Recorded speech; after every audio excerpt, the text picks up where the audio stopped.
8ஆம் வகுப்பு இயல் 3 புத்தியை தீட்டு பாடல்.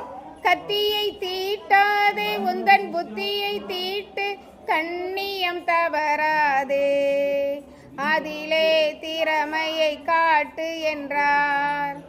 ஆத்திரம் கண்ணை மறைத்திடும் போது அறிவுக்கு வேலை கொடு. உன்னை அழித்திட வந்த பகைவன் என்றாலும் அன்புக்கு பாதை விடு.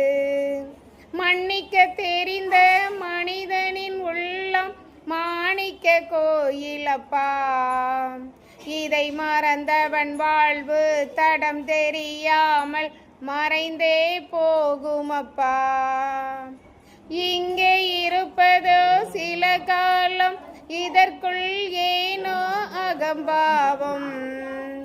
இதனால் உண்டோ ஒரு லாபம், இதை எண்ணி பாரு தெளிவாகும்.